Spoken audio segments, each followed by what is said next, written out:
Well, welcome back to the Radio Gamescast. As always, I'm your host Ryan. I'm joined today by my lovely duo of co-hosts, Alex Hello. and Wyatt. Hello. I didn't have to fight for saying hi with Alex. The Yeah, you other get to Alex, be the the sole other Alex Alex. is gone. He's out of here. Yeah, he's living the Islander lifestyle for a little bit. And so we're here to bring you your dose of video game talk. There's not. I was gonna say something clever there, but there really isn't a much cleverer way to put it. All right. Well, it's been a week of news, and I think we have a couple of video game news points to talk about. First, I'm going to start off with the slightly negative thing, and just remind people that because of some policies that are being put forth by that may or may not actually go through by good old Donny Boy, there's some tariffs being talked about, and I want to remind people if these tariffs go through, things from China are going to get real expensive real fast, and that affects a lot of video game stuff. Namely, any hardware you're looking at. So if you're looking at getting hardware, probably the smart thing to do it sooner rather than later, because once January rolls around, it's open season as to what is actually going to happen. Because if these proposed tariffs go through, games and like board games, especially video games, are going to be hugely affected. Probably not software related to video games, so like your prices of your games I don't expect will change, but actual console prices will probably get bumped pretty heftily. So GPU prices were just starting to come down. GPU prices might be crazy. They were just starting to get slightly better, and now it's all a real fucked shame because again. I've been waiting for the next series of Nvidia stuff to upgrade my GPU, and now I'm worried. So Yeah, we were thinking about a couple upgrades in our household, and that's not going to happen. Probably. Yep. All right. That said, we got a lot more positive games news to talk about as well. There's a bunch of things having released this week and last week that I want to mention. First of all, PS5 Pro. Reviews are out for the PS5 Pro and are generally pretty positive, I would say. Nothing like... The sentiment seems to be that the PS5 Pro serves the same purpose as the PS4 Pro, which is just like, if you're not okay with how your games look now, there's an option for you to make them look better. It's not going to be as big of a leap as the next console generation is by any measure, and I think there's a couple of games specifically that seem to really benefit from the PS5 Pro.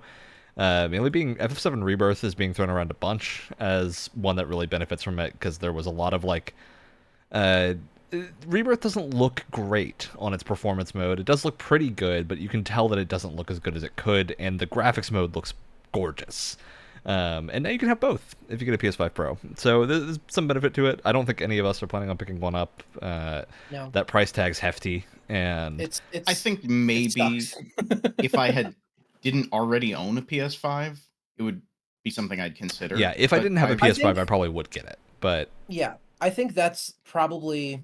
I mean, you know, if you're on a bit more of a budget, obviously it's going to be a harder pill to swallow even still, but that's probably the only reason you should. I think what's frustrating is that we have to have this whole mid console cycle jump in performance to kind of get some more frames or some better looking visuals out of games that really should be running better than they are.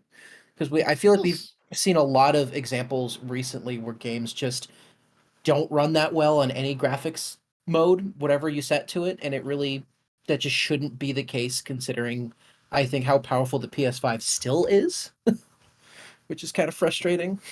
Yeah, it's odd to me. I don't know. I primarily play on PC. I own a PS5 and I really like it, but I think more so I'm playing PC just mostly because the selection of games that's on there and that's what I'm into recently. But from what I've seen on PS5, for the vast majority of games, nothing I have played is like in need of an upgrade that isn't more so just like a weird optimization issue.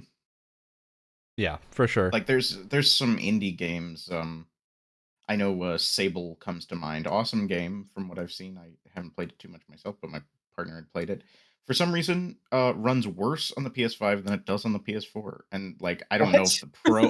I'm doubtful the Pro would fix that. So What? it as many people have questioned, like, what's the need?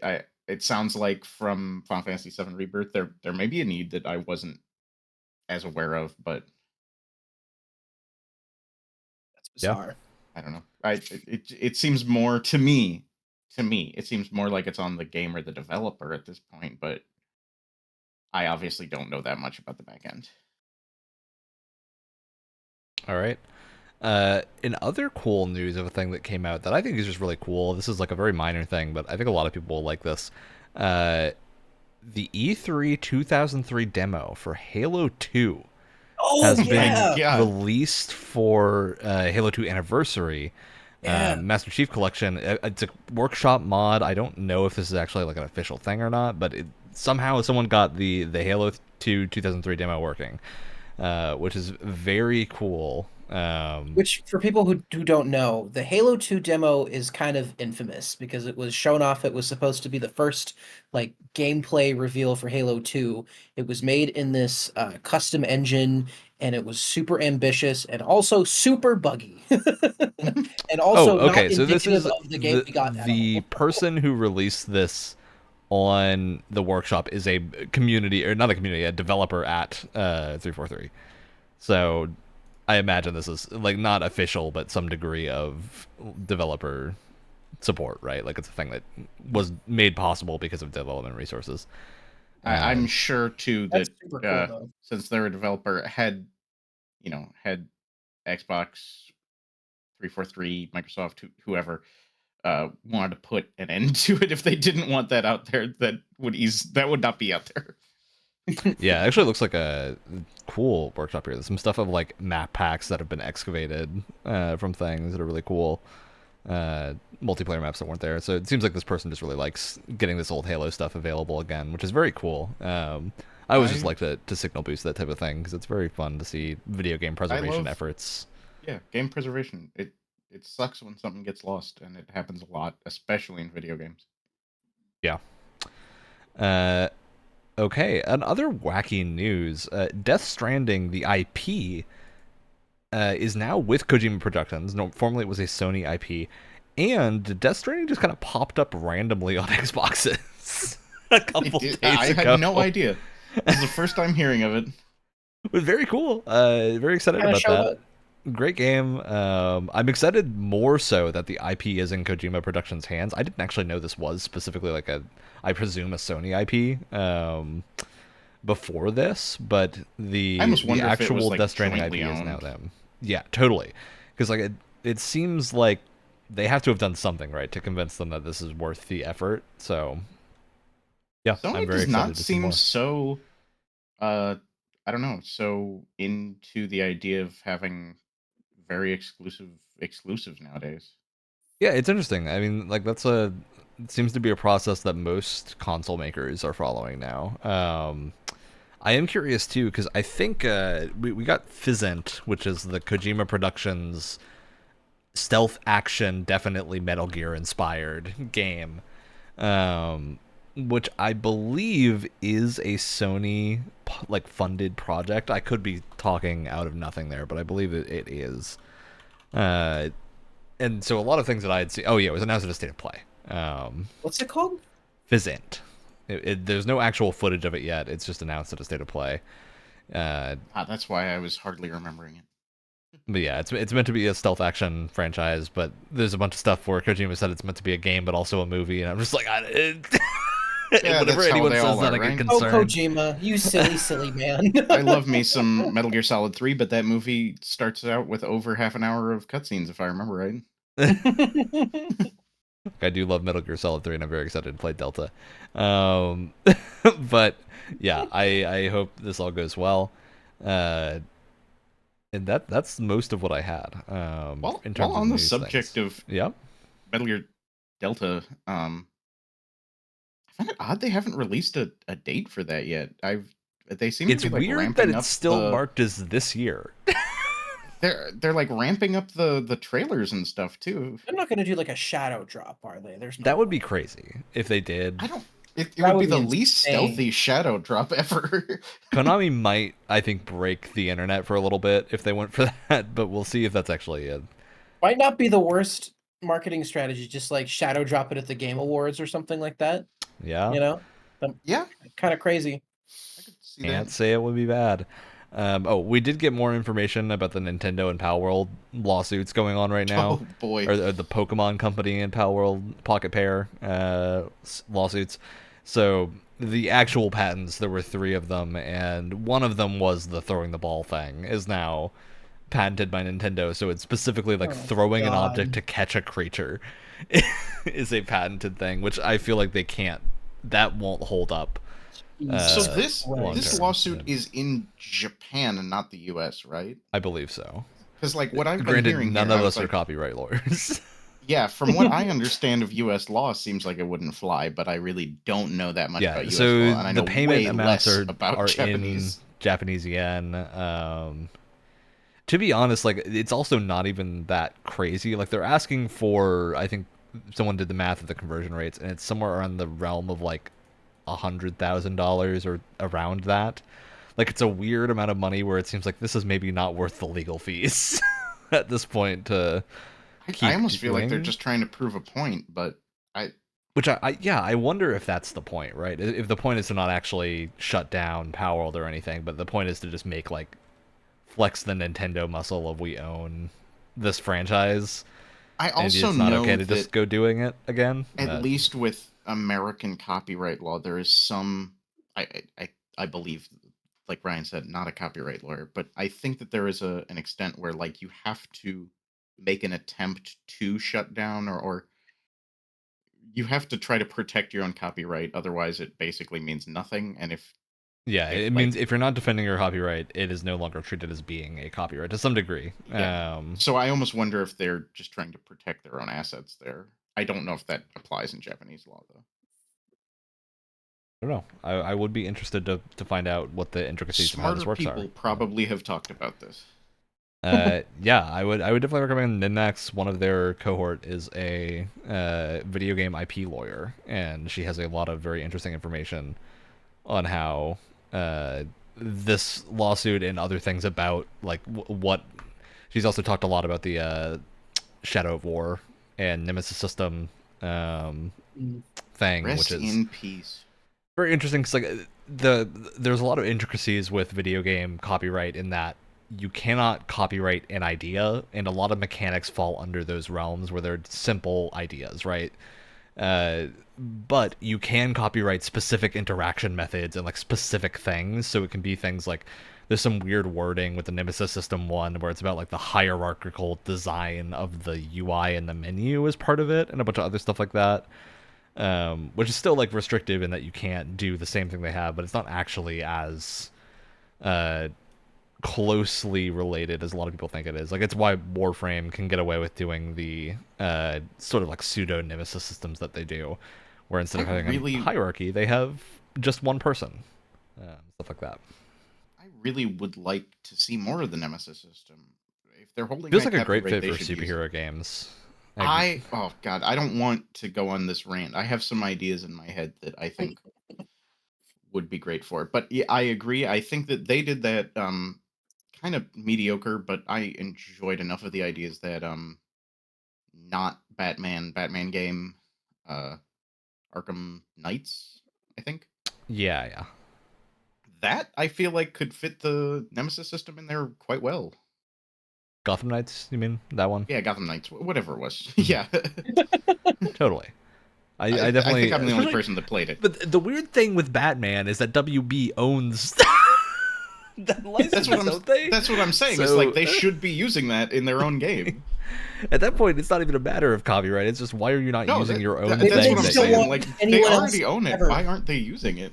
Maybe they just don't want anyone else ever to use it ever again, and it's only just for those games. Very strange that we haven't gotten that in more Warner Brothers stuff, at least.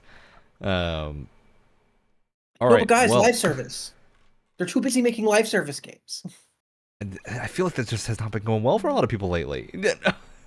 Especially them. But live service. Money.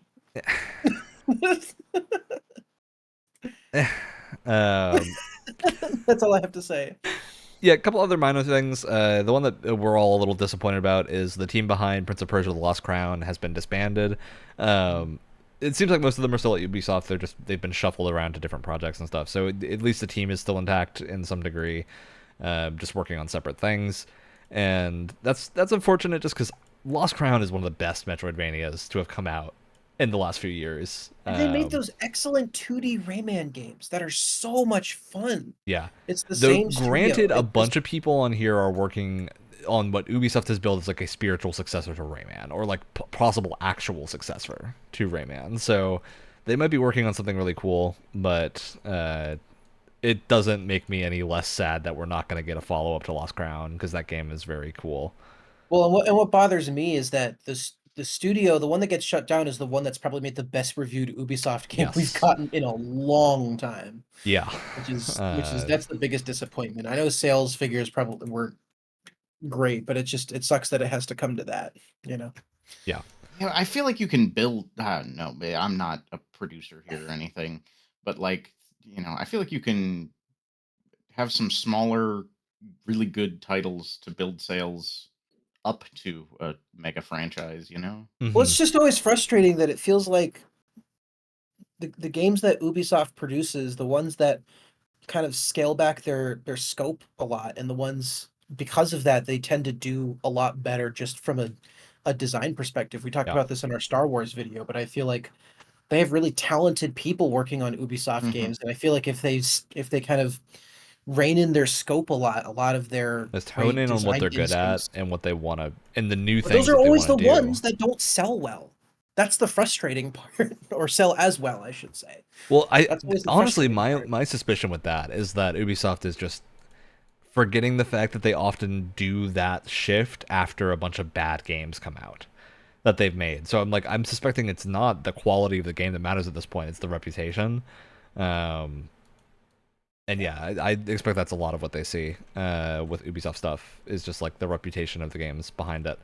And just like, look, we all know about good old, I don't even remember the name of the pirate game at this point, Skull and Bones. Yeah, Skull and Bones. Skull and Bones, because Skull and Bones is a follow-up to a game that came out like 10 years ago and was excellent.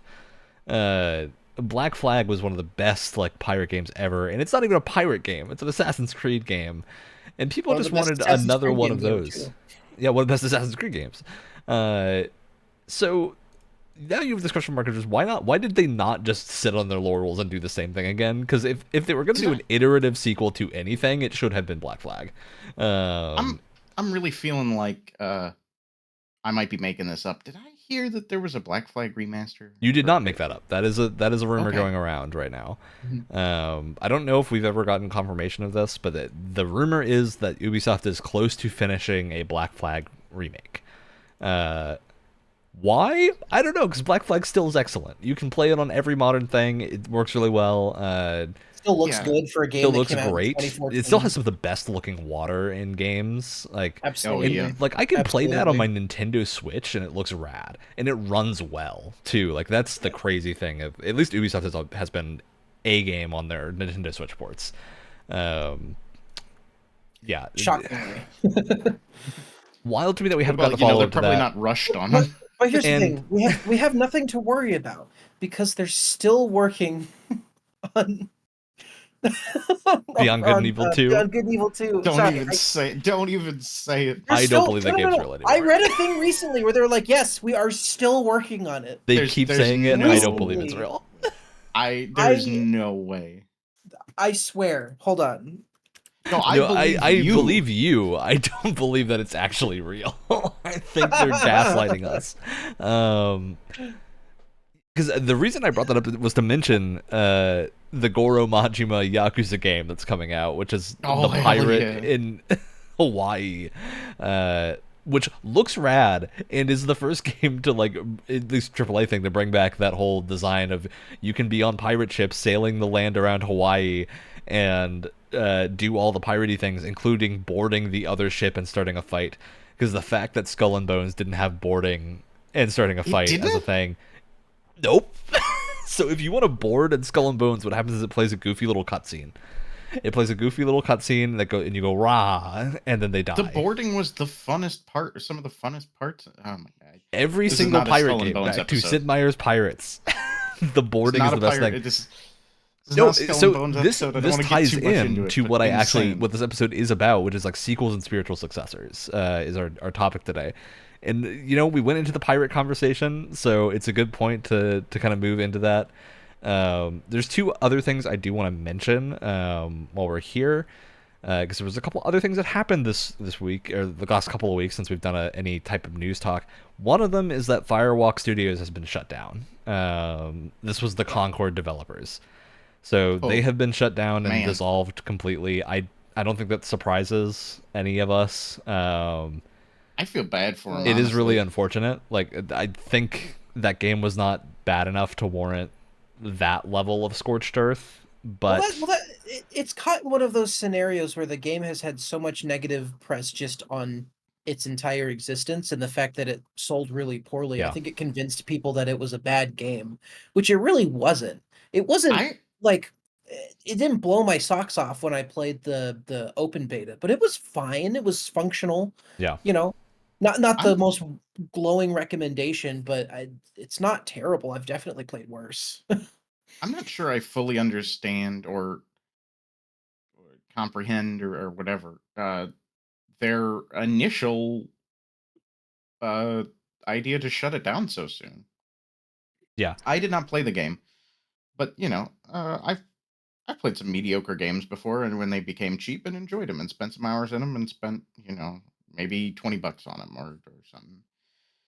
For a game that's already finished, I don't know if I fully understand why they shut it down so fast. Yeah, to me, I think that the thing that really stands out to me is just the design of the character designs, especially, or like they chose a bunch of clashing colors, which is an art style. Like, they did go with an art style. It's just not an art style that people find appealing, and like that's not even me saying it's good or bad. It's just like people didn't find that appealing, and I think that's a unfortunate but reality thing to do. Of like, I don't want to play characters that have that like color scheme and whatnot. Like, it just isn't appealing to me, because the designs are just boring. Like, they're just not great, and I would hesitate to say that there's a way that they could get people more interested in those characters without redoing the base level of that design. Yeah, I think that's the real problem. Unfortunate and funny that they have an episode or a clip or whatever in that upcoming Amazon produced. Yes, I was just about to say that they're in what was it called? It was like Second Life or something. Level, I think. Secret Level, yes, that's it. There's a Concord episode in Secret Level, which is going to be surreal to watch. It's got to come out because they've put so much effort and money into it. I'm sure. Unless it wasn't finished, there's no way it does not come out. Like, if it doesn't come out, that's crazy to me, and that's gonna make this an even bigger like. Part story, of me wonders if it won't though, because it, like, what's the point? Because you gotta imagine them making a Concord episode was meant to be like a tie-in, right? Like, it was totally walking that line of like cool thing with tie-in. I'm not gonna lie. I would definitely find a whole episode of that show about Concord to be super interesting, because I want to see what they were going for. Yeah, I'm really curious. I'm genuinely curious, like, what they were going for with this whole endeavor. Yeah. And for context, I think we're kind of dancing around this topic, but just to make sure it's, listeners know, I believe now I've read that when they initially canceled the game, word was basically that it may return sometime in another form. We might, do some tweaking and turn it back on. I believe the news now is that it won't return at all. The news now is just shuttered. They're going to shadow drop a free-to-play version when that episode of Secret comes out. I do not see them doing that without the studio. No, it's not. That's right? Not like, there are just not developers on it anymore. Like, that's the thing to understand. What a move that would be. That some Sony exec has already lost their job over this, right? Because this is the Sony statement. After much thought, we've determined the best path forward is to permanently sunset the game and close the studio. Like, that's as final as you can get, I think, in terms of this type of announcement. I've seen less harsh things for crimes being committed. Yeah, like that is a severe statement, and I don't think there's any room for Concord to come back in any form. Which is a shame. I feel for the developers that were affected by this. I hope they all land in good roles. I know a number of people who worked there, and they had a lot of good things to say about working there. So I really do hope they land in good positions and whatnot. Yeah, I kind of hope that at least some find of a them better can get project. absorbed into other Sony studios or something. But Yeah. we'll see. Okay, so that's Concord. That's the big Concord in the barrel, which means I think we can get into our proper topic, which is talking about sequels and whatnot. So we opened up with the pirate discussion. I see no reason not to continue the pirate discussion, Why not? because it's a good jumping in point. And it really, like, the reason I thought of this topic, I think, is a very clear line of, like, Veilguard, the new Dragon Age game, has had a very interesting reception. And it's taken over your life. It legitimately the only game I have played aside from multiplayer stuff with these guys in the last 2 weeks, and I'm done with it now. I've finished the game, and we're planning to do an actual episode on Veilguard at some point. The gist of my thoughts are that I had a really good time, especially towards the end, but I do think, like, I understand the perspective of people now who are like, this is not a sequel to what I wanted, but I also think it's important to, like, except sometimes that if you're people are fans of a franchise for different things, and if you are a fan of Dragon Age because of the story that they started telling with, like, Origins to Inquisition, where it's moving on to this, like, soulless focused story and all that, you will enjoy Veilguard because it is a proper, like, goodbye to that story, right? They do a really good job of setting up everything going on and actually giving you closure, which is a thing that Dragon Age games have never done, because they've always left you on a cliffhanger, and Veilguard does not do that. It gives you, like, a proper ending, and I think that's really good. The way that I put this, I think, to Wyatt in our DMs was like, this is, to me, like, if Mass Effect 2 is super famous for the final mission and the final set of missions, which are so good, still incredibly good missions. I think definitely just, like, some of the best designed there are. Where it's called, like, the suicide mission, because you often can lose parties. It's like everyone goes in knowing they might die, basically, is the structure for that mission. And it's a great mission. The problem that I have with the suicide mission is it's the midpoint. It is not, like, the end of the story. It's the point before the stuff's going to go bad. And we obviously see in Mass Effect 3 that they did not land the end of the story in Mass Effect 3, at least originally. So It's as much as funny I like because that the game, second game ended with a suicide mission, and the end of the third game committed suicide on the franchise. So on the franchise. What does that make Andromeda then? That Veilguard does not.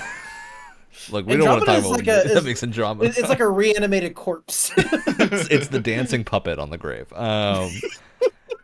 But Veilguard does not have that problem because it doesn't have a follow-up, right? Like, they have said going in that we are not planning to have a sequel to Veilguard. There will probably be another game in Dragon Age. Like, Dragon Age is not done as a series, but it's Veilguard really cool is the end of the story. And yeah, that is really cool. I think that is a really good setup for it. And having fully finished it and done, like, everything I could do in that game, the ending landed for me as an end to that saga. And the reality, though, is that I would not have cared what the gameplay was as long as the story met my expectations, right? Like, which is where we get to the sequel discussion. About. Yeah, well, that's what we've talked about with Dragon Age, but also I think with BioWare games in general. Yeah. Like, and it's important to keep in mind too that, like, different franchises mean different things to everyone. Mm-hmm. Like, some people are really in love with what Origins did and its very, like, CRPG roots, which is totally understandable. Like, I've heard a lot of arguments that like, if you're going to have this branching story, you also have to have gameplay that provides you the kind of options that support that, which I totally understand. Yes. But I think Ryan and I are very similar in that we want good story and we want good characters in this universe, and we want them to build on the lore that they have. In what form that happens is less important when it comes to the gameplay. Like, I think I was talking with Ryan about this, and I have this weird analogy that, like, makes sense but also doesn't make sense, which is like Dragon Age, or most, like, BioWare games to me, is like is like the salsa, and then the gameplay is the chip, right? The Mhm. chip is a means of getting the salsa into my mouth. The chip can take on different flavors, different shapes, whatever, but it's a means of getting that good stuff into my mouth. Yeah. Yeah, I'm pretty much in the same boat with you guys. Not that the gameplay doesn't affect my enjoyment, but Yeah. Well, it's not a the matter of like good gameplay or bad gameplay. It's like the type of gameplay exactly. matters. Yeah, I'm the same way. And there's stuff I like about the older ones, though I have not gotten a chance to play Veilguard yet. But I do think I personally will enjoy it more. Yeah.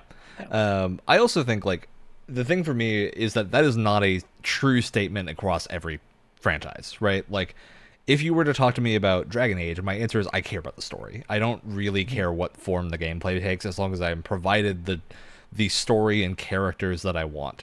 And Veilguard delivered that for me. I do think it will be a little bit more varied than the other games in terms of, like, I don't think every character is a hit in Veilguard. I think there's a couple of misses.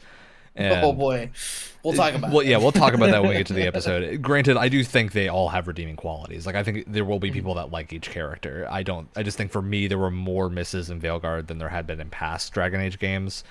But that said, everything else I was looking for was handled very well. So I had a lot of good times with it. And I think for some games, like, it's the opposite, where, like, I don't care what the story is in a Mario game, right? Like, maybe I'll have a little bit of fun, like, getting into it and being like, oh, where are we gonna go this time, and, like, what are we exploring? But what I really care about is what cool platforming gimmicks. Mario story. Yeah, what cool platforming gimmicks are you gonna give me to do is what matters, right? Like, I think that's a good, like, flip coin to look at this through, because a Mario game doesn't really, like, the story does matter to a small degree, but the reason that people play Mario games is because they're Mario games, and that typically means the gameplay.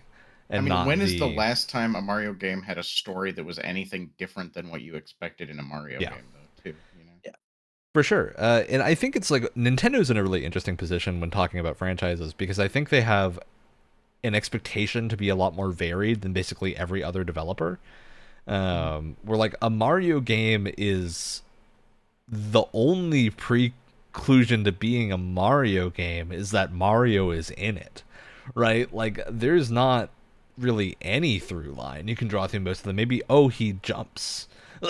Like, that's but even then they have like Kingdom tactics Battle, games, like, where, like, yeah, he jumps as an attack, but that is a turn-based tactics strategy game, and it's a great one. Yeah. Like, I think well, it's almost like what, like, the promise of a Mario game is typically the promise of, like, quality. Yeah. Like, it's almost like no matter what state a Mario game is in, there's gonna be a lot of attention and care put into it. For sure. I think that's a really good note, because, yeah, with Nintendo, it's just really interesting, because, like, but I also imagine expectations are much higher for, like, a mainline game. I think it's why we have, like, when we refer to Nintendo franchises, we often refer to things as mainline or side games, because people will view things as in, like, sort of almost different series themselves, based on what they are. Like, people generally view the top-down Zeldas and the 2D Zeldas separately from the third-person, behind-the-shoulder action puzzle game Zeldas, right? Where I think a lot of people would go, like, I see Echoes of Wisdom as being in a different series almost than Tears of the Kingdom, because of the perspective change. But at the same time, there's still a through line with those games. Like, Echoes of Wisdom and Tears of the Kingdom, I think, is a really interesting through line, just because Echoes of Wisdom, they really thought about how do we make, if we make you play as Zelda the tagline of the game, that has to mean something, right? Like, that can't just be you play as Zelda who does the same things as Link. It has to be you play as Zelda who has her own way of doing things, and, like, her own method of fighting and puzzle solving and all that. And so you have the rod, and that game is excellent. Like, the creativity on show with Echoes of Wisdom is really, really top tier.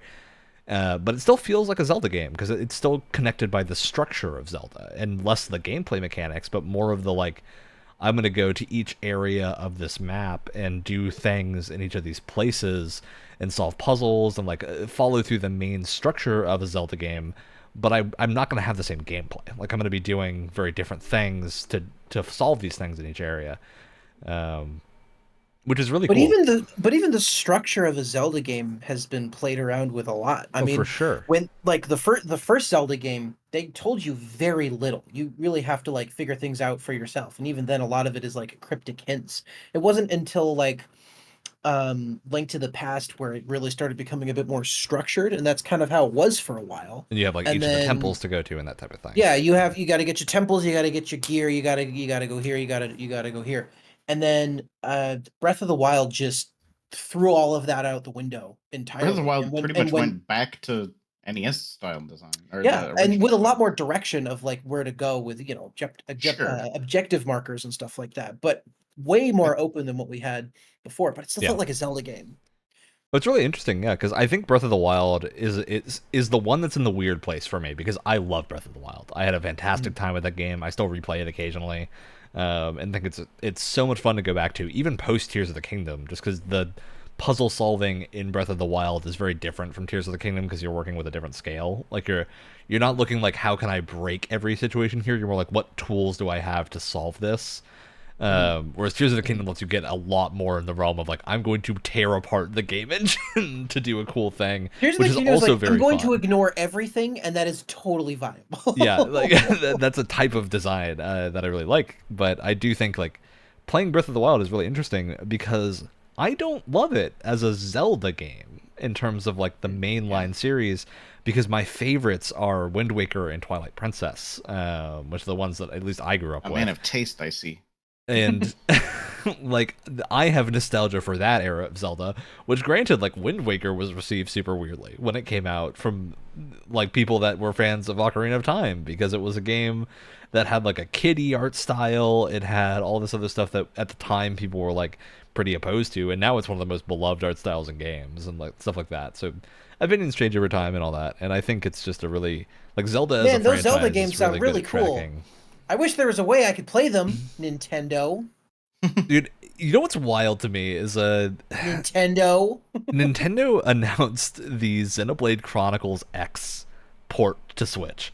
Xenoblade Chronicles X is a game that people have been saying should be on the Switch since day one, because it's one of the most popular Wii U games.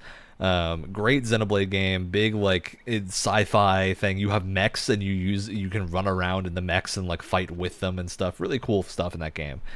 And it just wasn't. It was locked to Wii U forever. So most people who were playing that game were probably emulating it, because it doesn't run great on Wii U, and it wasn't great experience. Yeah, and they finally. Yeah, go ahead. It's really hard remastering a game. You know, you got to find the right balance of, you know, what do we update without losing the art style, right? Take Wind Waker for example. If only all of the work was already done. If only it was already done, already existed on the same platform. It's the same with Twilight Princess. I mean, gosh, if only all of the hard work was already done. Hold on, guys. Hold on. You're forgetting that they would have to go in and remove the stamps they added for the Wii U stamps from those. Oh, for sure. That's such a good point. Something I didn't think about. But my point with the Xenoblade Chronicles thing is that like that game got announced, like it came out so long ago, and it got announced to be coming to Switch a couple weeks ago, and I'm just like, you've missed the bag by like 2 years at this point. I'm still gonna buy it, of course, but it's just really weird that it's coming this late. And Nintendo has a habit of doing that with a lot of stuff. So also, the one Zelda game that they decide to remaster and port is one of the most controversial Zelda games ever made, Skyward Sword. I enjoyed. In spite of itself, I enjoyed it, but not even a Twilight Princess. Come on. I'm never going to let it go. You see, Twilight Princess has already been on 3 consoles, and that's their max. Yeah. Yep, it's fascinating to me the way that they handle that. Well, I mean, in terms of like sequels, though, right? The one example I always bring up, I think I literally brought it up in the last episode, is like Castlevania has gone through some crazy iterations, and I want to keep it quick. Castlevania has eras like Taylor Swift. Sure. Ryan, you can't say I'm wrong. Such a Swiftie. But no, that it's kind of no, that's actually like a great comparison because it started off as like hardcore NES like action platformer, and then it kind of evolved into what we know now as the Metroidvania. Was obviously one of the series that kind of started that whole genre. And then it was so funny because the portable games were always pretty consistent. You had that Metroidvania, that Igavania kind of structure. Yeah. The console games all over the place. They Dude, were they trying all came out sorts with of wacky Lords of things. Shadow, like a crazy, Yeah, like old school God of War styled action game. they even had Uh, a quick. it was an Xbox 360 like download at the time where it took assets from all of the DS games and turned it into this weird multiplayer co-op thing, Yep. like boss rush thing. Quick aside about Bizarre. Lords of Shadow. I believe, if I'm thinking about the right one, um, Kojima worked on that game too. I Yes, he believe he did. did. Yeah. Yeah. He was like one of the people that got it greenlit, from what I understand. He was like advocating for Mercury's team quite a bit. Um, but we would never have this genre as we know it if Castlevania wasn't allowed to like evolve and change itself, you know? Hmm. Because I'm sure there's plenty of people that prefer the NES platformers that aren't really into like the Metroidvania era. Kind of what most people think of when they think of Castlevania is like Yeah. Symphony of the Night and onward. Um, so it's always that interesting like it's that question of like the soul of a franchise and what that franchise means to you is oftentimes more. I don't know how to like explain this, but it's more separated from gameplay than I think people realize. And that kind of Yeah, depends I on agree the with that. franchise, of course. Like if you're going to play a Doom game, you want to play a first person shooter, preferably like a kind of old school feeling first person shooter, right? But with Mario, there is no guarantee what kind of Mario game you're going to get, or if Mario is even in it. It could be about Peach, it could be about Luigi. Hmm. You don't even know. But it's the new I Mario It could thing. be a game where you roll dice on a board and play horrifying mini games. and lose your friends. But it still has that Mario like spirit It's got to the it. charm. And Yeah. so it's very interesting to see franchise to franchise what is the soul of a franchise mean to someone. Like what kind of core tenets has to be there in order for it to feel like a game in that franchise. I Yeah, It's do I feel agree. like to play. I don't know if this is devil's advocate. Really, it's not. But to go off your Castlevania example, aside from the 3D games that were all kinds of different things, I do feel like the to me the Igavania, Metroidvania style is kind of an evolution of that initial like hardcore Yeah, you can kind of platformer kind of track thing going on. the you evolution from one to two you in can that definitely scenario. see how they were starting to experiment with things more and more. Two had a Simon's Quest had a very like open-ended structure. That's Excuse a me. weird one. You had three which had branching pathways which would lead to different like companions that you can pick up along the way. Yep. Um, I know, I think it was Rondo of Blood. They started experimenting with different endings and stuff like that. So there, you can definitely track the progression to that, but you still have that divide For between sure. people of like, I It's still it's like prefer a linear platformers. I prefer to have like a similar like move set, and I don't want to have to track down different items that do different things with this kind of open-ended design. yeah, and sort of in that same vein, that's how Bloodstain did it.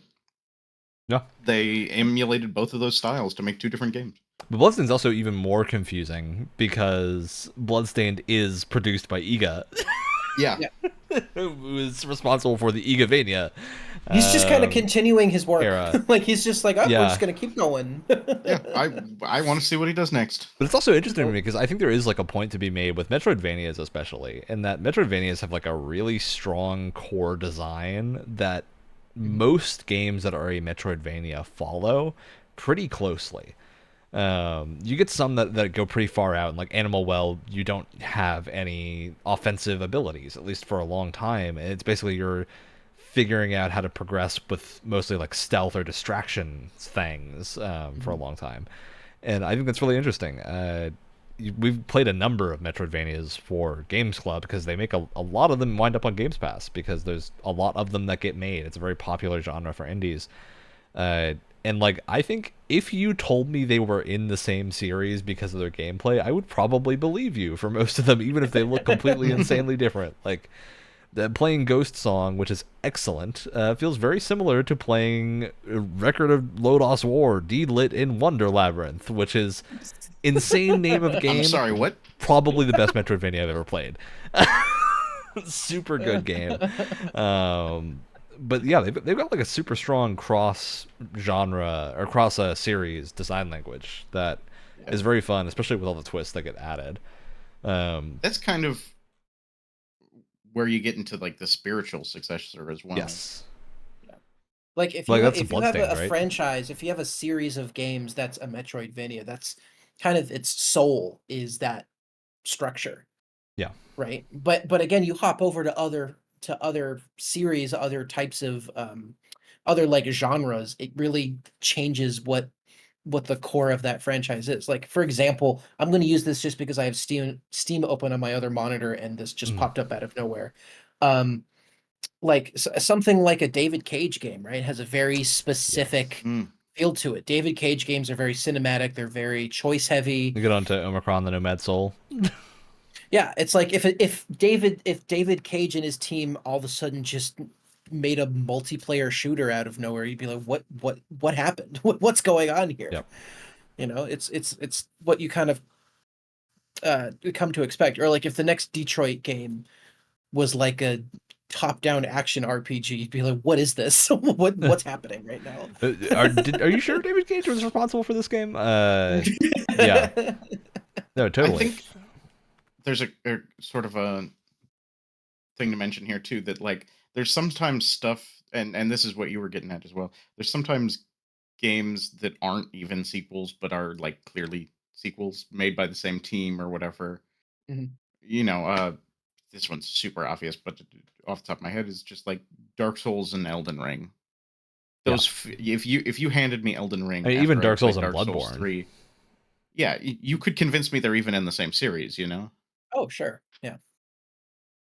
Yeah, totally. Absolutely. I think that's a really good example too, because Dark Souls is one of those series, especially leading into Elden Ring. If we consider basically Soulsborne as the series and not limit ourselves to just Dark Souls, you can track like a 1-to-1 progression on each of the games, and this is similar to Castlevania, where you can kind of tell every game they wanted to experiment with specific things. Like Dark Souls 1 is the we're going to refine Demon Souls into a thing that is easier to play and is like more clear and a little bit more strongly constructed in how it's sort of storytelling, even though it doesn't really do storytelling in the way that you would normally expect works. Dark Souls 2 was let's go a little bit further than that and like try some experimental things which a lot of people didn't like, and so let's take those out for Dark Souls 3 and go back to refining the formula.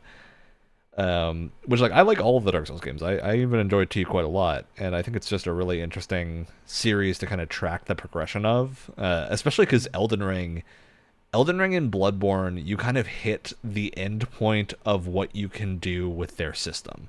Like I think Elden Ring especially, there's a couple bosses in the DLC and whatnot where it's like I now am just, it's not that I don't understand what's happening and what is going on, but I no longer am at the position where I feel like everything is fair because I'm now being asked to do things that are too fast, or like I just can't handle the speed of things. Yeah, you're pushing that system to the max. It feels like in the Elden Ring DLC especially, they want you, if you run into a wall like that, they want you to change your build. Like that's almost an Armored Core design where they're like, okay, this boss is just going to be really hard if you use a like super heavy weapon because they're very fast, which is really interesting because I'm super curious where they're going to go next with whatever the spiritual successor to Elden Ring or Dark Souls or the Soulsborne games is next.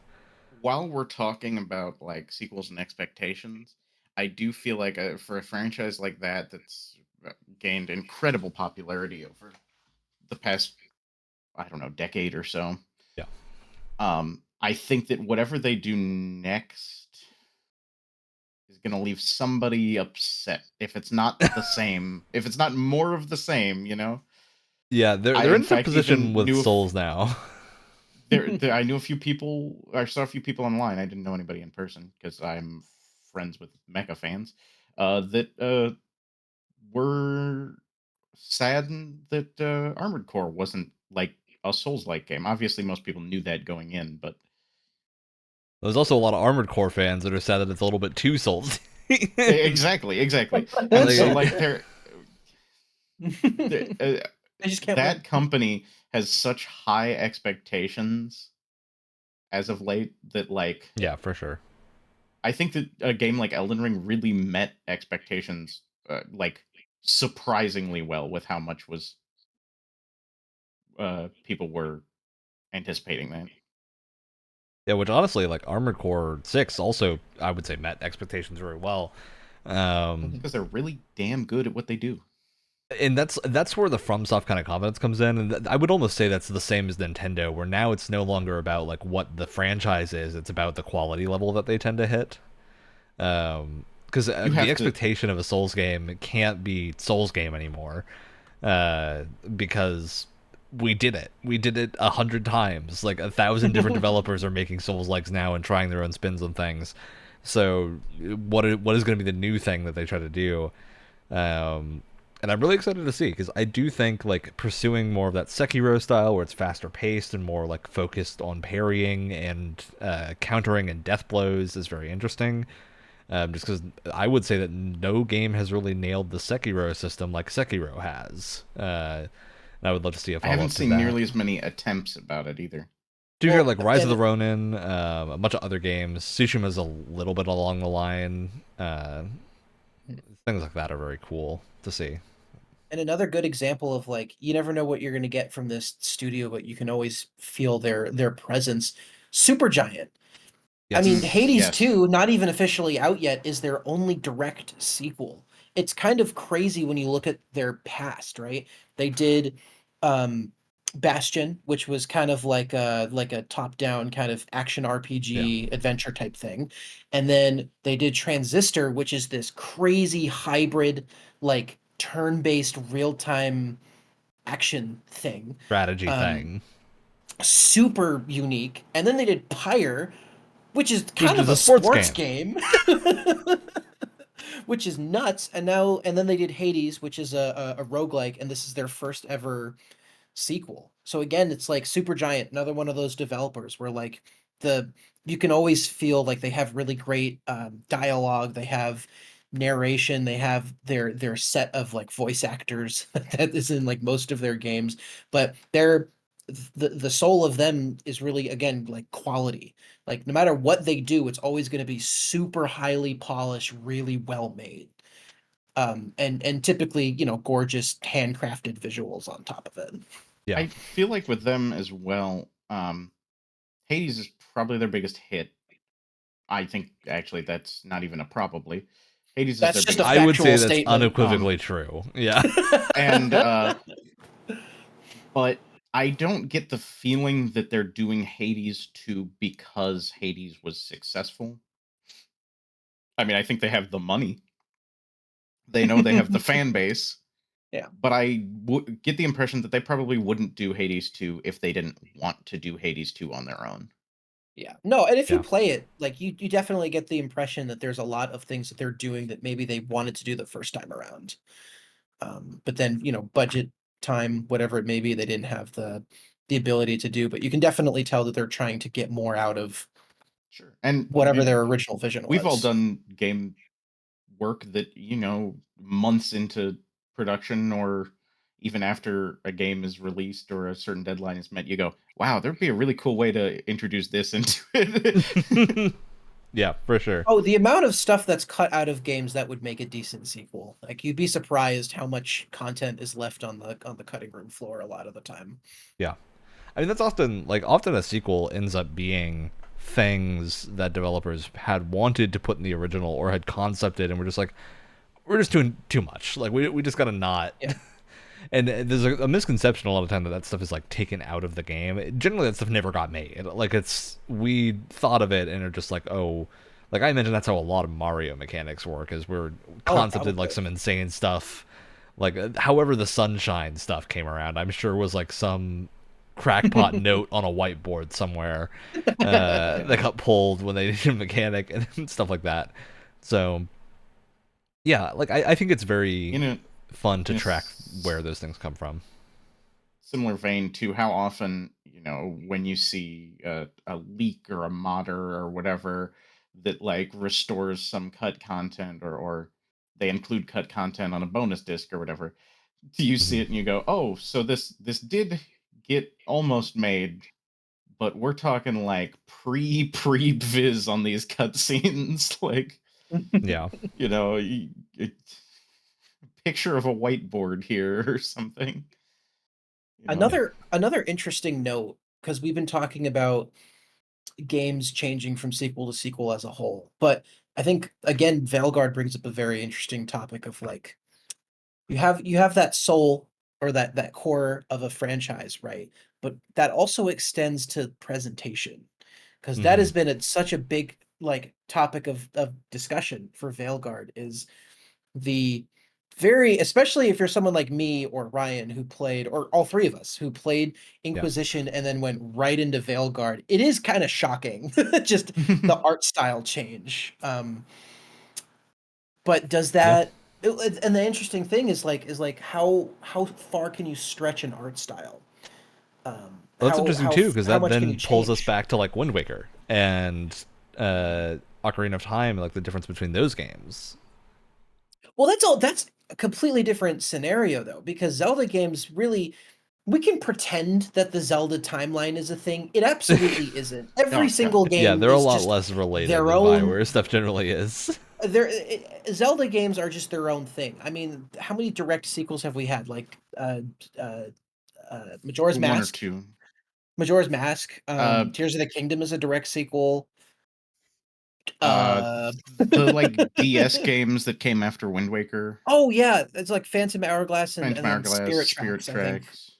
But Yeah. like, Is there even another in there maybe? but like of all the Zelda games that we've had, how many direct sequels? Like, there's nothing, there's no connective tissue between them other than Yeah, there's a kind of your few. your staple Zelda There's a things, but there's few no that have story. mentions. Like I get the impression that Twilight Princess is supposed to be a follow-up to Majora's Mask and Ocarina of Time, but it's in like a pretty much completely different world. Yeah. Whereas like you get something like Dragon Age, which is like, sure, Veilguard takes place 10 years after Inquisition, but it is very much a sequel in It is every as way. So direct as a sequel that takes place 10 years after can be. Yeah. more direct than the time jump would have you believe. But Yep. like it is shocking, like in a way, to go from Inquisition, which was like definitely had an art style, but definitely leaned heavily into photorealism as much as a game in 2014 can. Hmm. And then you get to this, where it is very, I mean, people call it looks like a Pixar movie. I can kind of see that with the character design, definitely, but it's definitely its own thing. Yeah. And so is it, and we can speculate why there was an art style change. No one knows for sure other than Hmm. the people who worked on the game. But like, is it too much of a jump, especially for a game that Yeah. is as direct as it is? It's I do think Veilguard's like a really fascinating. I think interesting it's example. Go ahead, Alex. well. I was just gonna. I don't want to get into arguing about the art style too much because people on the internet have done that plenty. But I would say from what I actually see of the release game, it's not as drastic as I feel like some of the initial uh, marketing made it seem. In my opinion, I think uh environment wise, it really doesn't like it's definitely like a little bit more over the top than I think what Oh than yeah. some other Dragon Age things that we've seen. But I don't think that is as much of a change, to me at least, than the characters are, which I think is like what really bothers people, because BioWare games are all about characters. They're all about Hmm. that lovable or hateable on purpose cast of characters. And so it is jarring to like play for however many hours in Inquisition as your Inquisitor and then try and recreate them in this Veilguard character creator, and you can get something that kind of looks like them if you're lucky. But for me, I had to make a lot of changes to like hair in the face just because there's only so much that you can emulate when you're swapping art styles. Yeah, It's very no, I get strange. that. And it's also, we talked about this, just you and I, Wyatt, but something that I think stands out with Veilguard especially, and with many other games, right, is changes not just to character design, but to like armor and weapon designs Mhm. as a thing. And Veilguard especially, I think, is pretty guilty of this, where Veilguard amps up the design of everything to the point where it Yeah. feels like a lot of stuff is over designed. Where like there'll be armor Yeah. pieces that their silhouettes are just like incomprehensible. We with, spent like 20 spikes and minutes stuff. going through our respective wardrobes, looking at how incomprehensible some of these like And granted, armors they do are. give you a lot of stuff that is not like that, and you can Yes. transmog, so it's not a problem. I feel But like Inquisition has that problem as well. I agree, it started with Inquisition. I do think that was a thing that started in Inquisition. And if you want to talk about bad hats, you can go all the way back to Origins. Oh yeah, the hats awful. are bad in every Bioware game. It's why they have a toggle option to not use them. So I think. But I remember I was playing earlier today. I was playing Veilguard earlier today, and I ran by just there was a regular shield, not one that I was using, but just part of the environment when I was in Vervain, right? And then I like stopped for a second and I looked back. It was almost one to one of the Templar shields that you can equip in Inquisition. And it was just so bizarre to me because it was just a shield. And it didn't really feel like it was weird. It almost didn't feel like part of this art style just because it was a shield that was It recognizable didn't glow from and have Inquisition. spikes. It didn't have spice either. But it was just there's strange. something. This might be an odd comparison. Hopefully someone watching gets this joke, but it almost is like I wouldn't say it's exactly the same, but it almost reminds me of like a '90s Image Comics kind of look, where like everything had to be cool, and it's got to have some asymmetry and maybe a spike and a splash of color in a diagonal direction over here.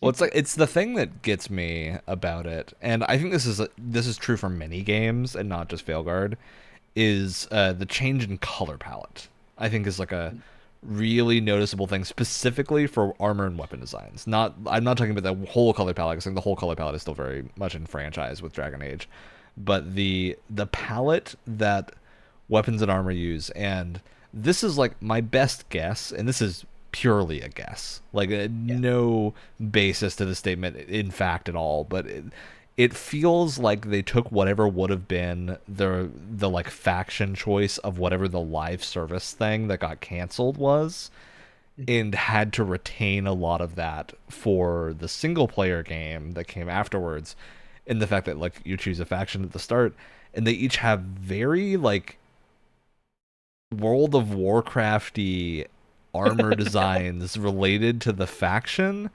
which is not like I'm not using World of Warcraft as a like insult there. I love World of Warcraft's armor designs, but it doesn't really fit in Dragon Age. Like, it's weird to me that these factions have these like really identifiable color palettes and just aren't, what I would expect. Like, the Grey Wardens are fine because they wear the Grey Warden armor from the other games, but the like Antivan crows are crazy. They have like this like weird purple leather look that like With, yes like, is tons of feathers assassiny, everywhere. but they're like so overdone.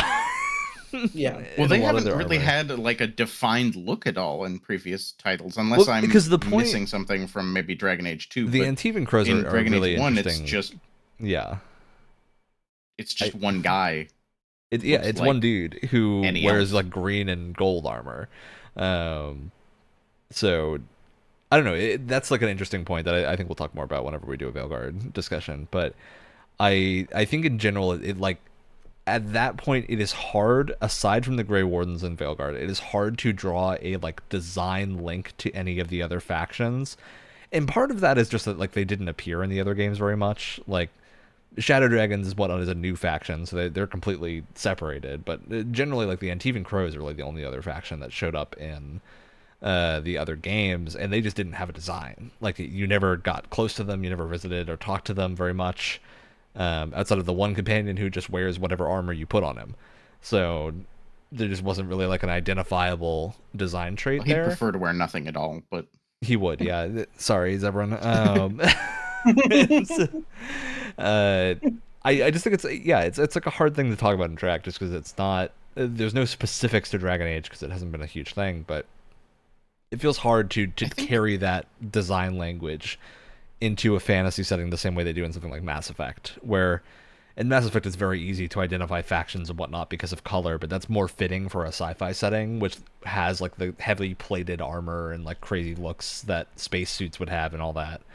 To kind of also establish with that science fiction settings, you have Star Trek setting the standard there of everyone wears one color.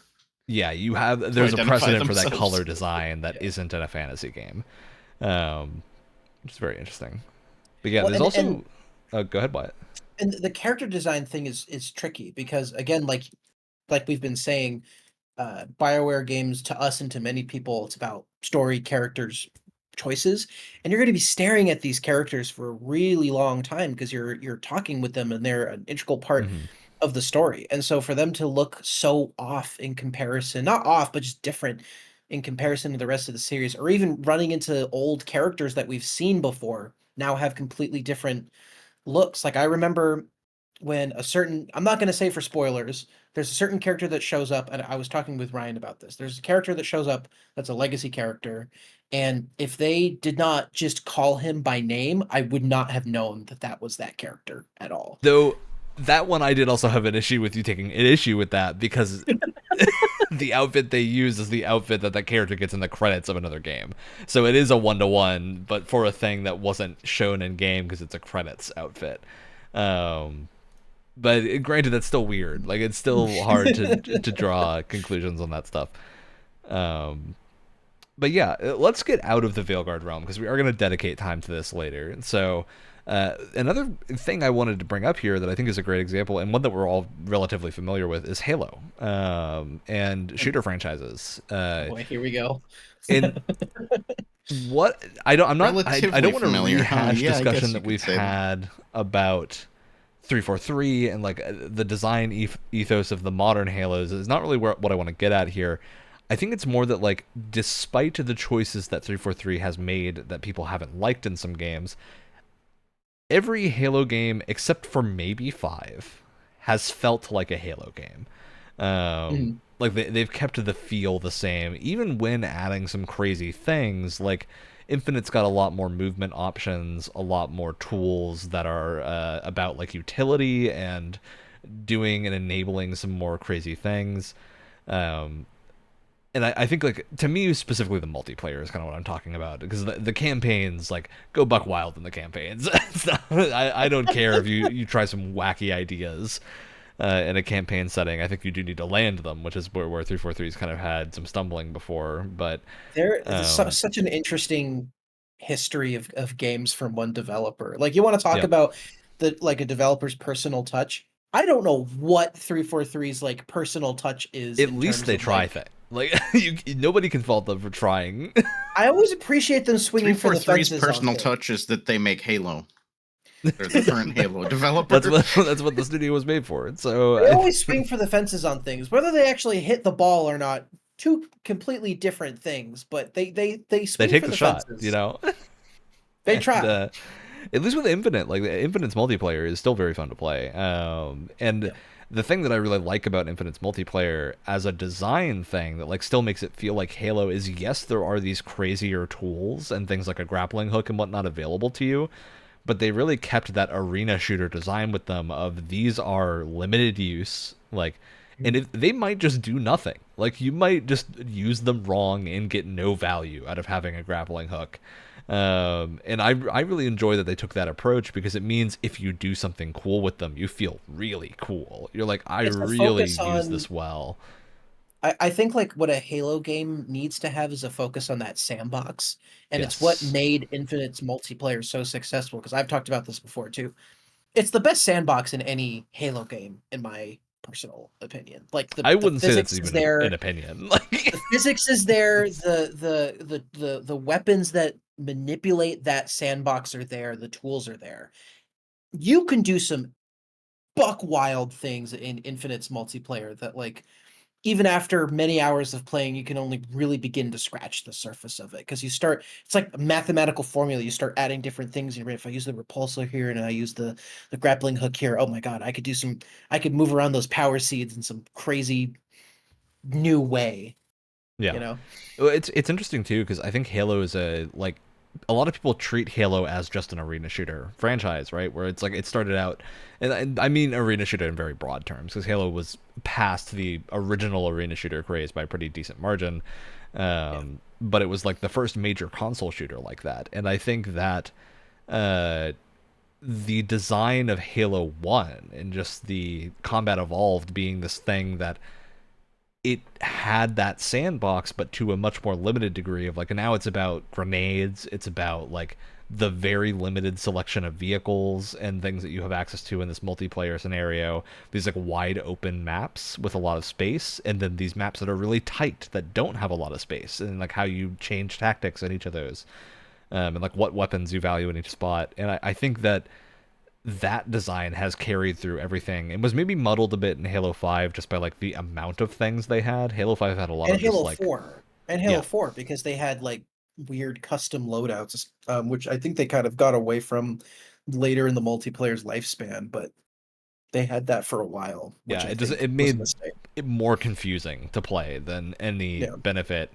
that you would get, especially in a But I Halo mean, a game. lot Because of like that, what I want from a Halo game, and I imagine what everyone wants from a Halo game, at least that loves that franchise, is I want to hit a button that says "Play Halo" when I play Halo, right? Like that's the experience that I want. Um, if I wanted to mess about with my loadout, I would rather play Call of Duty, right? Like yeah, that, I think is a very fair thing or to say. Battlefield or something Yeah, like or that. Battlefield is something that is more geared towards like having a player loadout set up, whereas Halo, I want to pick up whatever is in front of me and go. Yeah. Even Um, starts is such an important part of that sandbox again. yeah, Like it's important that everyone starts on the same foot. Um, which kind of was muddied in Halo 4 because you had loadouts, and Halo 5 had even starts, but it also had that weird Warzone mode, which was its own own nightmare thing. scenario, but at least they kept the game the same. At So least it was a separate mode and not, yeah, the whole multiplayer.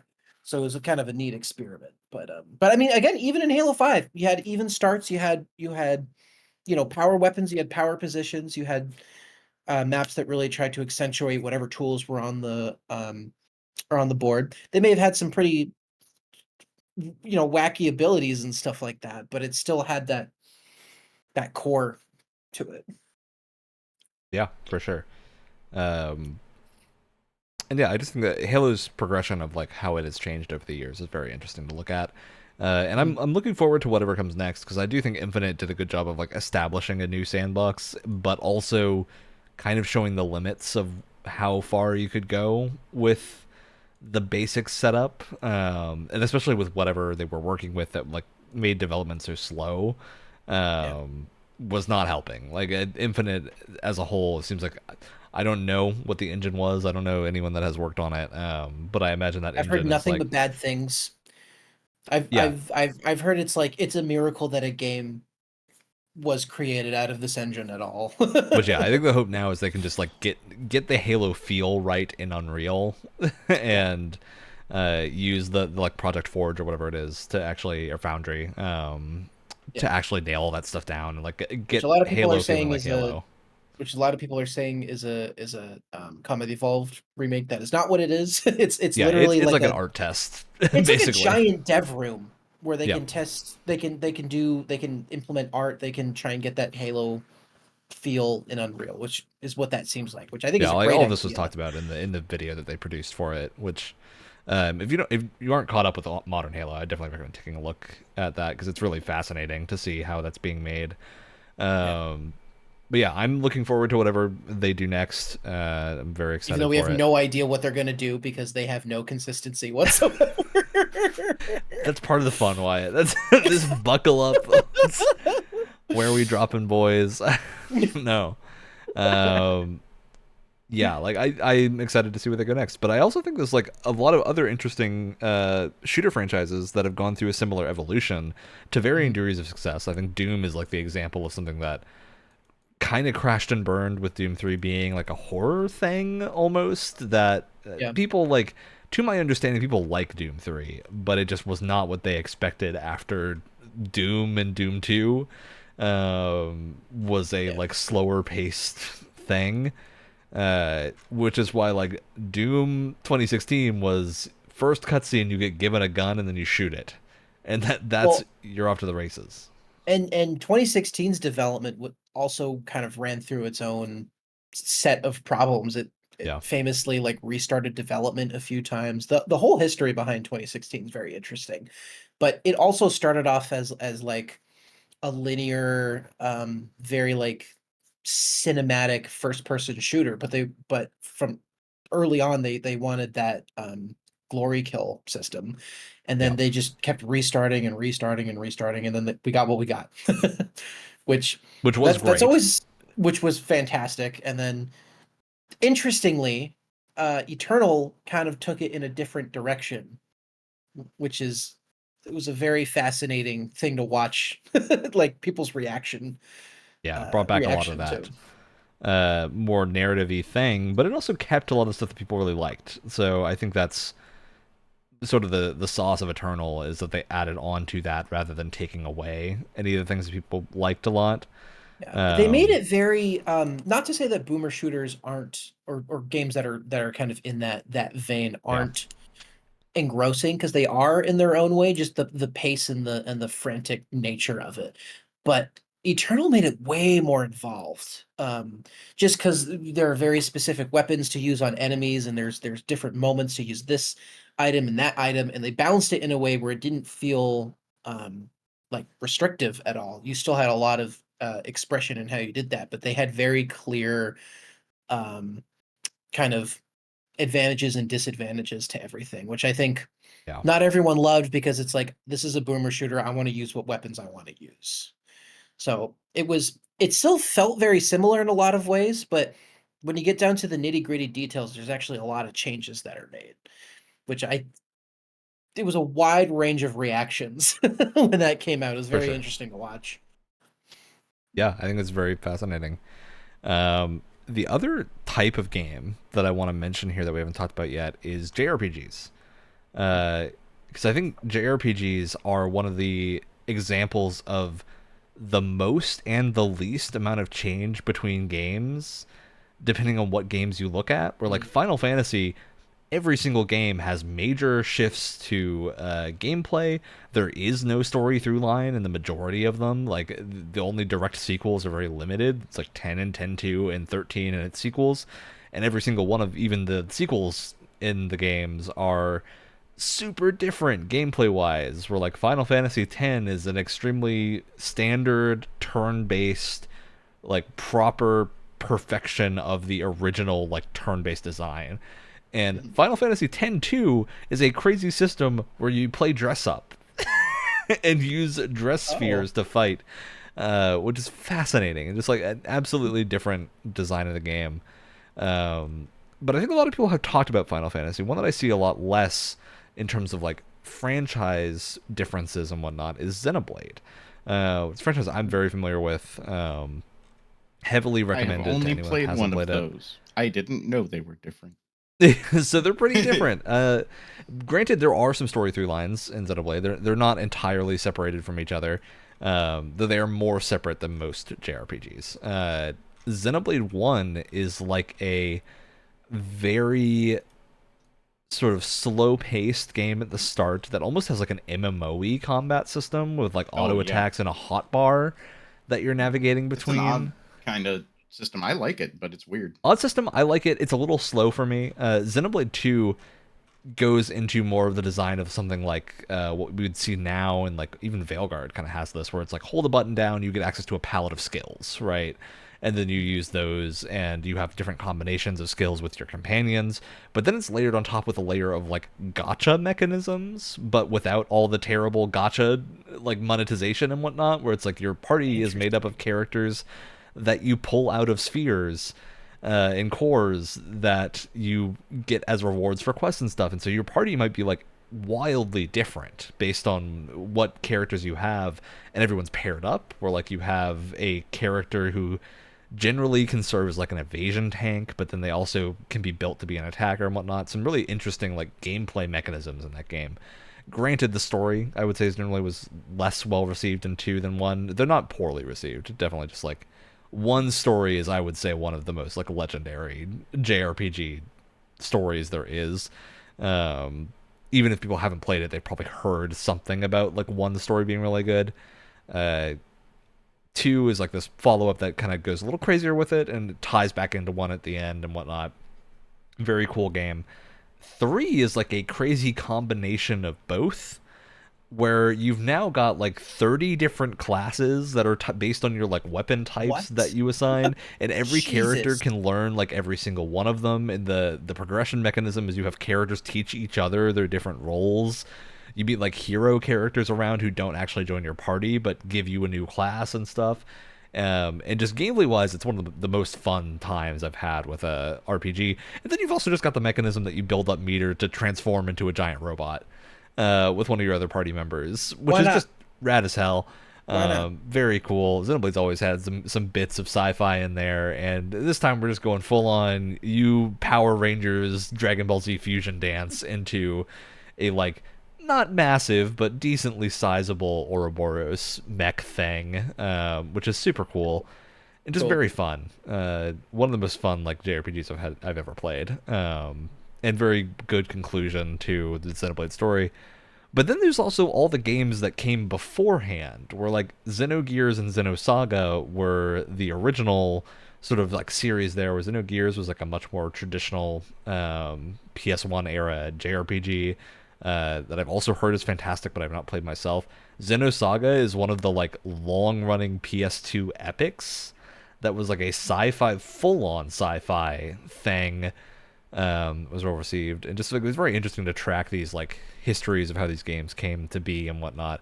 And it's also interesting because Xenoblade Chronicles X is coming out in the new year for Switch, which is the remaster of the Wii U game, and that game is insane. It's not related to the other Xenoblade games at all, and is instead, what if humanity, the Earth got all destroyed and stuff, so we sent people out on gigantic arcs and they landed on a space planet, and things are not going well.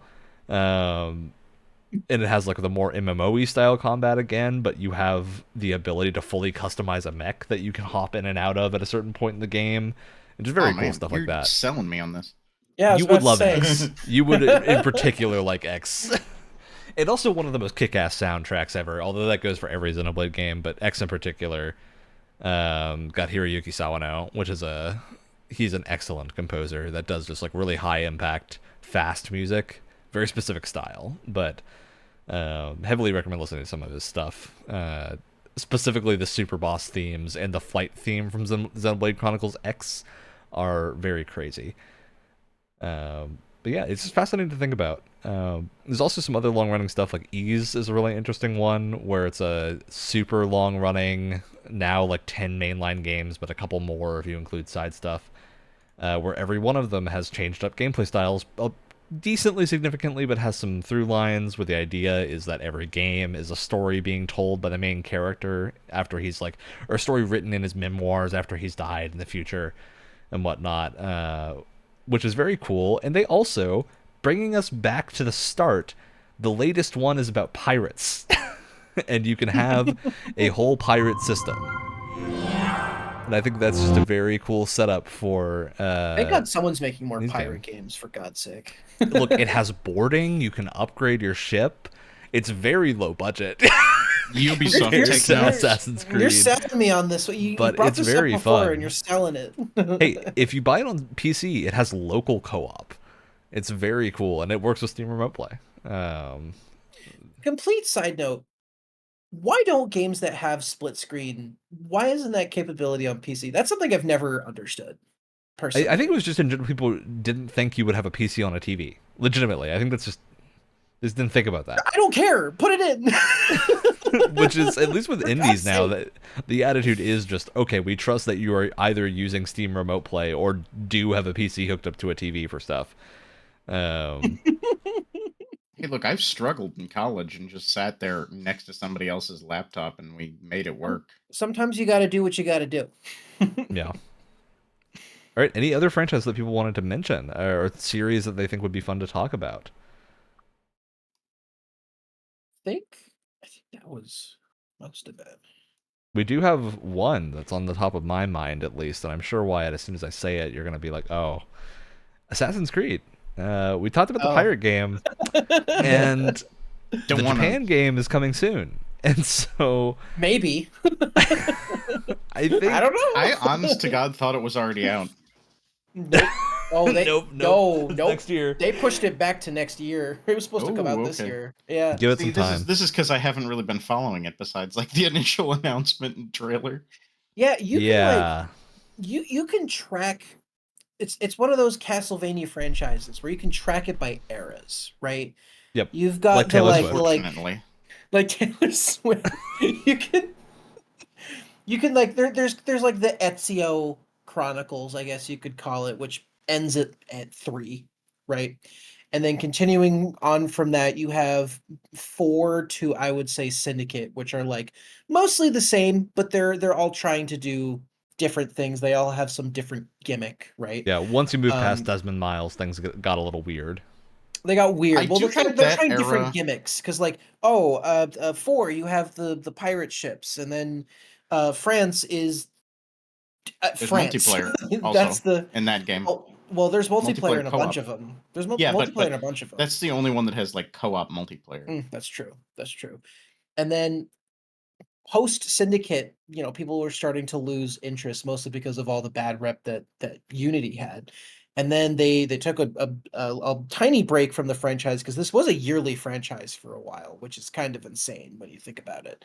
And then they had, I would say, like, what was it? Origins Onwards. It's just its own. It's like the RPG era, if you want to give it a name.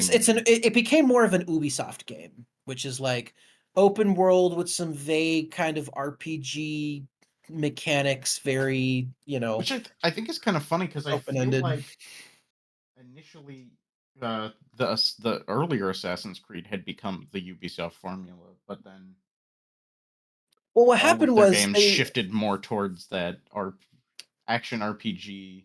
What happened was they had all of their like staple franchises. You think of Assassin's Creed, you think of, Far Cry, that kind of thing. There was a point in time, I would say, like late 2010s, where they just smushed them all together. Like they basically took things from every franchise and they just kind of started smushing things together into like one homogeneous. I feel like the series that is most exemplary of that would be like Watch Dogs. To me, those are like a Ubisoft soup, and not necessarily in a bad way, but and it's been very interesting, kind of that. Again, it's interesting to watch people's reactions to change, just because that shift to Odyssey was pretty stark. It was obviously going for something very different than what the other games had done before, like a much bigger scale. At the time, people really liked Odyssey. Like, Odyssey was a very well-received game when it came out, and it felt like when Valhalla came out, that was sort of the recognition that, like, okay, we did this for Origins and Odyssey. You're trying really hard for this one, but we're kind of tired. Like, the RPG-isms, you can't keep adding more of them and hoping it'll be better. And they dipped their toes in the water in Origins, but Odyssey was like full-on RPG with like branching dialogue and different endings and stuff like that. Like, that is an RPG.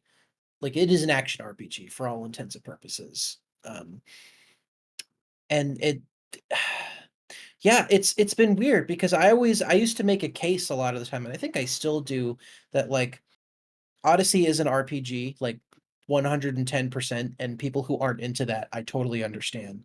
But that cult system felt very Assassin's Creed. Like it still has that like hunting for targets and taking out very specific like big deal people. Yep.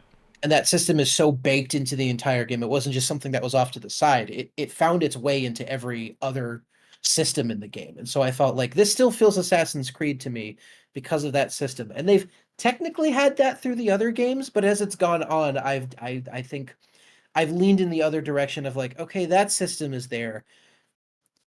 We got to scale things back a little bit. They're getting a little too like once you're a Viking and you're just out in the open, just lobbing heads with an axe. I'm like, yeah, this doesn't really feel like We've Assassin's really Creed to stretched me. how far we can. I would say too pull that it. something Yeah. that changed in those games. I don't know if Origins did this or not. I didn't get far enough. I played a lot of Odyssey, despite having some serious negative opinions about it. That's what an Ubisoft game does to you. Like it that new RPG era, they took a shift towards including a lot more mythological creatures and figures in it, which like those games had sort of hints of that before, but usually tied it back into their like one core like ancient alien thing going on. Mm-hmm. Well, what started happening is that they would pick time periods that were so far in the past that's like, oh, the whole gimmick is that you get to assassinate this like real world historical figure. But what started happening, especially with like Syndicate, is that they were getting so much closer to our own point in time that they were running into, oh, this person that's in the game still has family members that are traceable to our modern day. So we can't really just assassinate them in a video game because They that's used kind to of weird. the Ezio games used to really try and like historically pinpoint where somebody died and just you change the circumstances of their death basically. Yeah, which Now I it's at like, least oh, thought you're was a lot of working fun. with That's one these of my favorite people. things about them. Yeah. Something I do I think is really interesting with Assassin's Creed is the push that people have. I think the desire for a modern day Assassin's Creed has been there since like 2 and 3. And we just haven't gotten one yet. Granted, Watch Dogs is kind of like the tease for that a little bit. Watch Dogs Wasn't it- Legion had an assassin character in it. It Yeah, was it did. originally supposed to. I don't know if this is 100% true. I want it to be true because this would have been really cool. But I remember there being a whole conversation about Watch Dogs was originally supposed to lead into Assassin's Creed, and it was all part of the same series. I remember they specifically had, and it may have just been Easter eggs, and we're all just kind of blowing this out of proportion. But I remember when Assassin's Creed 4 came out, they had some teases towards what was going to happen in the first Watch Dogs game. I think that would have been Would have been great. the I would have coolest been very into that. crossover of all Yeah. time. We're like The the Assassin Order now is like a bunch of hackers. Super cool. That sounds awesome. Yeah, I actually really liked the Assassin's Creed character that was in like the assassin character that was in Legion. I actually would have like wished that that got expanded upon more, but of course Legion is not an Assassin's Creed game, and so there you have like the intro missions to get that character, and I think that's it. Then you have that character, and they Yeah. have some like cool powers, but For sure. and like an Eagle Vision drone, if I remember right, and stuff. So like, the ideas are there, and I don't know how like canon they are to either franchise, if that even matters. But it was cool, and I would honestly want to see that expanded upon, even if it was in an Assassin's Creed game in like the modern day segments. Yeah, my best guess is the reason they haven't done it, I imagine, is that if they do a modern day thing, like it's got to resolve the conflict at some point, right? Like the end goal of the modern day thing has to be resolving the assassin and Templar conflict. And once that happens, it's going to be hard for them to go back and like get people invested into Assassin's Creed when they Yeah, I know the mean, resolution. They have to keep just picking a I think timeline and then creating a story out of nothing, essentially. that's part of their problem with the modern day segments, at least after in that era after Desmond. Yep. Because Desmond had like the big core story, and then that wrapped up in 3, and so the next couple of games are just like you're a no-name nobody basically in the modern day setting, and you could honestly cut the modern day parts out of those games and they would be no different. Which is weird because like I actually do like was it Layla is the new character? Yeah, Yeah. think. Oh my god, I completely Seems forgot. cool.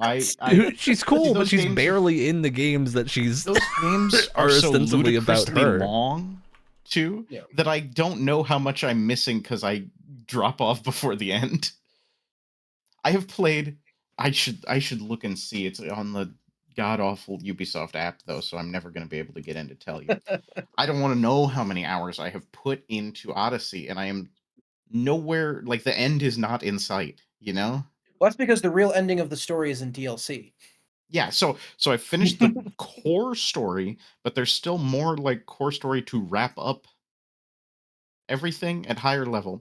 And then I did the DLC that is actually the only Assassin's Creed related part of the game. The one with the Persians. My biggest complaint about that game is that is not the storyline of the game. Like, why was that DLC that relates it to Assassin's Creed not Part of the not the actual game. story? Yeah. Yeah. No, Yeah, what I other get that. studio would put the true ending of their story in DLC? I also do just wonder if like Assassin's Creed is BioWare. hitting the point where it would be worthwhile to just do an ending, like at least start I thinking about it, because I do think people are just starting to get fatigued. Like that to me so is a simple thing. to Yeah. me, like I might have big strong opinions on this, but I would highly doubt you guys, or at least somebody out there would disagree with me. I really feel like with the new RPG era, most of these games, Valhalla brought it back a little bit. The games, particularly Odyssey, don't feel very much like Assassin's Creed. Mm-hmm. Um, and honestly, I would be more than happy if they split that off into just some other historically set games that just ditched the Assassin's Creed aspect altogether and Well, Yeah. kept it kind of Assassin's ties Creed back. tighter. Well, it kind of ties back into like the idea of how far can you push a sequel into it being its own game, right? Because like, what is an Assassin's Creed game like? Again, we go back to what's the core of a franchise, what's the soul of a franchise, right? And like, what comes to mind for me is like cool historical setting, parkour, stealth, like and assassinating like Mhm. people. That's kind of what it comes down to. And you could also make the argument that I think an urban setting and not like a sprawling open world is actually fairly important to what makes an Assassin's Creed game an Assassin's Creed game. Yeah, because at least Um, like I with I Odyssey don't and Valhalla, you kind of just lose the sense of it being Assassin's Creed. Not even being like a note on the game's qualities. Just like I it no longer feels like Assassin's Creed. It feels like Witcher or I something think along those Valhalla lines. brought it back a bit, but still struggled with that. Odyssey, especially to me, I like because of some of the mechanical choices they made in Odyssey. Mm-hmm. Even as someone who spec'd really hard into stealth and assassination, the fact that there are enemies that I cannot assassinate because their health is so spongy and I have to sit there and like fight them for like an absurd amount of time. There yeah. are fights in that game that are truly absurd. Like, why can I shoot this truly just like random Persian guy or random Greek guy or something with 65 arrows and hit them with my axe 300 times? Not a joke for some Which of the Yeah. boss fights. which does actually lead into another interesting discussion about sequels is that like there's always that weird dichotomy of like is this a good game versus is this a good game in this particular franchise? Like Assassin's Creed has where do had you that make that problem. distinction? Because here's the thing, like Odyssey, to a lesser extent, Origins and Valhalla, right?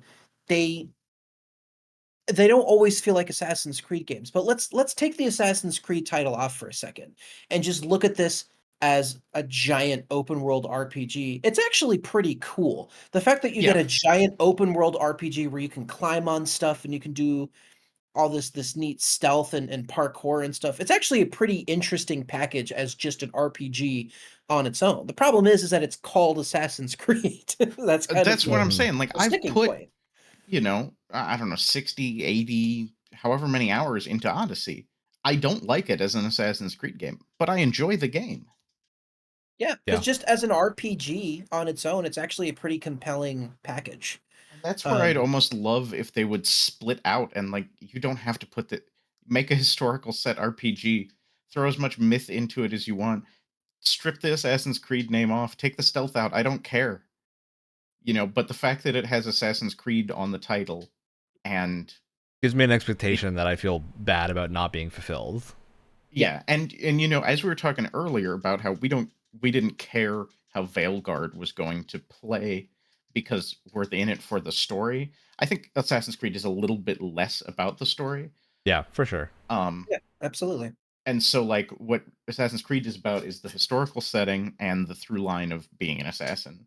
So That's sort of like what I if you imagine take is out the like assassin part for the most part, then you have the historical setting, which is cool. You can do whatever you want with the historical setting. yeah. Well, it's interesting to me because I think like a weird through line with this is Metal Gear, Metal Gear Solid specifically being like Colonel. Sorry. Not gonna finish See, we the don't joke. have Brett. We don't have Brett. That's the problem. And the reason I bring that up is like Delta is coming out soon, the remake of 3, and I think it's like a really interesting series from the perspective of every single one of the games stars a different character or a character at a very different point in their life. Like if we are getting a follow-up on a character, something major has happened generally, or it's a portable game that they made for very specific reasons, right? And I think there's but they still all feel like the same series, even though some of them have like drastically different gameplay. Like 5 does not play like any of the other games, and yet it's very easy to follow the line there. 5 plays remarkably like the PSP game. Well, yeah, but it's like it's easy to follow the line and easy to feel they're the same because they're all in pursuit of stealth action. Like they're all doing that thing where they're like, I want to be the best stealth action game I can be, and how do we get there? And they have like varying approaches on that. Some of them are more cinematic, some of them are less cinematic, some of them are really focused on the story, some of them aren't. And I think that leads to getting a really wide gamut of types of games. But overall, they still feel like the same series, and I think that's like a note of the success of Metal Gear is just like how well those were handled. And then Konami made Metal Gear Survive, which we're not going to talk about, but is a good example of how to butcher a franchise. That didn't have any of the original creators really though in it. So yeah. Like what we were kind of talking about with like certain like creative teams and whatnot can create a sequel or a spiritual successor and have it be a follow-up. This is the opposite of that. It's got the name, but that's all. Yeah. Well, on that note, I think it's a good time to do shoutouts because we've kind of run the gamut of serious things, and I'm sure this is like a perpetual topic that we'll always keep talking about. Keep talking all night. Because I feel like we've talked about this in a dedicated episode before. But it's we've talked about Halo in a dedicated episode before, for sure. That's true. That's true. And a few other things like that. But sometimes there's topics that you have more to say about. And in particular, I think this is a really good one. So we'll probably revisit this again when we have some more games that we want to mention. But for now, it's time for shoutouts because we've run our time. So who's got one that they want to shout out? I've got one. So this was teased in a thumbnail for a video that we've done recently, but I don't think I actually talked about it on that episode. So I have a friend who went to what's the one in Florida? Is that Disney World or Disney? Yeah, that's World. That's World. Disney World. Thank you. Where they had Galaxy's Edge, and I didn't know this, but apparently. The planet that Galaxy's Edge takes place on is a planet that is owned by Hondo actually, I think you mean Onaka. Batu. Sure, whatever you say. But is owned by Hondo Onaka, who is my favorite character from both Clone Wars and Rebels. And so they tend to they're trying to be very lore accurate. So there's a lot of toys of Hondo Onaka that are very intentionally poorly made because he's trying to make a cheap buck. And because this friend of mine, a mutual friend, knows that I love that character, he got me this little guy. It's got a droid that I genuinely have no idea who that is, but he looks cool. And then a little Hondo, and it's like that those like posable figurines that you use for sketching, right? If you want to get like the proportions right on something. It's very similar to that, but it really the joints really don't work all that well. But I love how poorly made it is, because that's kind of the point, is that it's cheap merchandise that he like commissioned himself. Like, this droid head feels like it's about to fall off. And it's just it's fantastic. And I love it. So Zach, thank you. Very good. I can go next. I saw Hadestown in our local musical theater as the touring group was coming through, and that is an excellent musical. Heavily recommend seeing it. It's a sad one, but it's a good one. Definitely recommend going to see it. It's the classic tale of Orpheus and Eurydice, but done in like Americana jazz railroad theme. Oh, it's like cool. It's very, very cool. And like the whole thing is, there's only like 2 sets for the entire thing, where it's like all set in like a bar, on the regular plane, and then there's Hadestown, which is the like heavy metal industrial area, and that's basically the only setting for the entire play or musical, and it's very good. It's also almost entirely sung through, which I did not know going into it. Which I'm a big fan of musicals that are sung through, like Hamilton and others that are like, you don't have a lot of spoken word in it. It's a lot of like songs leading into songs, and like emotions. Everything is at the point of song, or about to be song the whole time, which is very cool. Great show. Cool. Alex, what you got?